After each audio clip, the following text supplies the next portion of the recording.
Hi, welcome back. ഞാൻ ഇന്നിവിടെ തയ്യാറാക്കാനായിട്ട് പോകുന്നത് എനിക്ക് കുറച്ച് മത്തി കിട്ടിയിട്ടുണ്ട്. ഞാനതൊരു കുക്കർ മത്തിയായിട്ട് ഉണ്ടാക്കാനായിട്ട് പോവുകയാണ്. അതിനായിട്ട് ഞാനൊരു 1/2 കിലോളം വരുന്ന മത്തി നന്നായിട്ട് കഴുകി വൃത്തിയാക്കി നല്ല വരഞ്ഞ് വെച്ചിട്ടുണ്ട്. ഇനി നമുക്കൊരു കുക്കർ അടുപ്പിൽ വെച്ച് നമുക്ക് ആദ്യം ഈ ചെറിയ ഉള്ളി ഒന്ന് വഴറ്റിയെടുക്കാം. ആദ്യം നമുക്ക് കുറച്ച് വെളിച്ചെണ്ണ ഒഴിക്കാം. ചൂടായിട്ടുണ്ട്. ഒരല്പം ഉലുവ ഇടാം, ഒരു 1/4 ടീസ്പൂൺ ഉലുവ. ഒന്ന് പൊട്ടിയതിന് ശേഷം കുറച്ച് കറിവേപ്പില ഇടാം. ഇനി നമ്മൾ ചെറുതായി അരിഞ്ഞ് വെച്ചിരുന്ന ചെറിയ ഉള്ളി ഇടാം. ചെറിയ ഉള്ളിയാണ് ഇതിന് ടേസ്റ്റ് കൂട്ടുന്നത്. അപ്പോൾ നമുക്ക് ചെറിയ ഉള്ളി ഇട്ട് നന്നായിട്ടൊന്ന് വഴറ്റാം. 4-5 പീസ് വെളുത്തുള്ളി എടുത്തിട്ടുണ്ട്, അതും ഒരു പീസ് ഇഞ്ചി. ഇതൊന്ന് നമുക്ക് ചതച്ചെടുക്കാം. ചതച്ച് വെച്ചിരുന്ന ഇഞ്ചി വെളുത്തുള്ളി ഇടാം, എന്നിട്ടൊന്ന് വഴറ്റാം. അതിൻ്റെ പച്ചമണം മാറിക്കഴിയുമ്പോൾ തക്കാളി ഇടാം. നമുക്ക് നന്നായിട്ടൊന്ന് വഴറ്റാം. ക്രഷ്ഡ് മുളക് അത് ഇതിലോട്ടിടാം. നമ്മളെടുത്ത് വെച്ചിരുന്ന മത്തിയിലോട്ട് നമുക്ക് ഒന്ന് എല്ലാം ചേർത്ത് ഒന്ന് മാറിനേറ്റ് ചെയ്ത് വയ്ക്കാം. അതിനായി ഞാൻ കുറച്ച് കുരുമുളക് ഇട്ടിട്ടുണ്ട്, കുറച്ച് മുളക് പൊടി, ആവശ്യത്തിന് ഉപ്പ്, അല്പം മഞ്ഞൾപ്പൊടി, ഒരല്പം വെളിച്ചെണ്ണ. നമുക്ക് നന്നായിട്ടൊന്ന് മാറിനേറ്റ് ചെയ്ത് വയ്ക്കാം.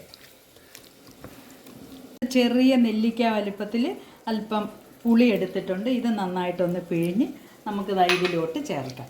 നമുക്ക് ഈ പുളി വെള്ളം ഇതിലോട്ട് ഒഴിക്കാം.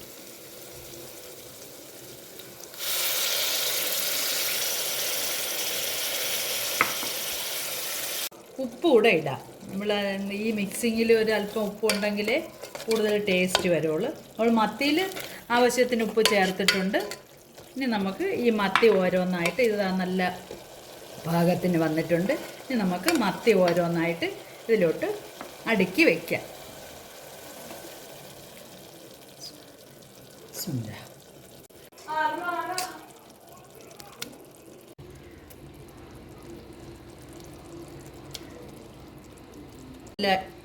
ഇതിൻ്റെ മുകളിലായിട്ട് നമുക്ക് ഒരു 2, 3, 4 കറിവേപ്പില തണ്ടിങ്ങനെ വെച്ച് മൂടി വെച്ച് ഒരു വിസിൽ കേൾക്കുന്നത് വരെ ഒന്ന് വേവിച്ചെടുക്കാം.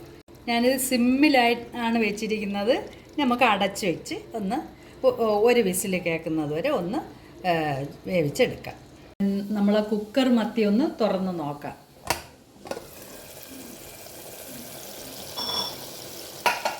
അടിപൊളിയായി, നല്ല മണവും നല്ല മണം കൊണ്ട് ഒരു രക്ഷയില്ല.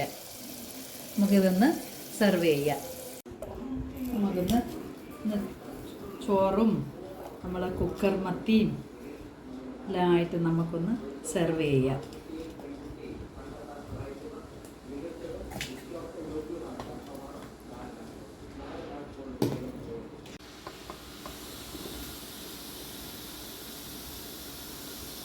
വാവ്, നമ്മളെ മത്തി, അടിപൊളി മത്തി.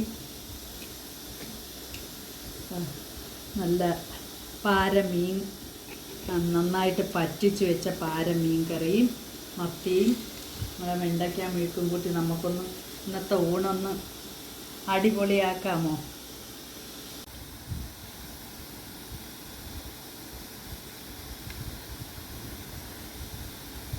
ഇതുപോലെ നിങ്ങളെല്ലാവരും ഒന്ന് തയ്യാറാക്കി നോക്കണേ വീട്ടിൽ. ഇത് മാത്രം മതി ചോറ് കഴിക്കാൻ, വേറെ ഒന്നും വേണ്ട. ഞാൻ പിന്നെ ഇവിടെ പച്ചക്കറിയും കൂടെ ഒന്ന് വെണ്ടയ്ക്ക മെഴുക്ക് വരട്ടിയും പിന്നെ നമ്മളെ പാരമീൻ കറി ഇന്നലെ ഞാൻ നന്നായിട്ട് പറ്റിച്ച് വെച്ചതാണ്, അതും കൂടെ കൂട്ടി നല്ല അടിപൊളിയാക്കാം. എന്നിട്ട് നിങ്ങൾ കണ്ടുകൊണ്ടിരിക്കുന്നവരൊന്ന് സബ്സ്ക്രൈബ് ചെയ്തിട്ടില്ലെങ്കിൽ ഒന്ന് സബ്സ്ക്രൈബ് ചെയ്തേക്കണേ. Okay, bye bye.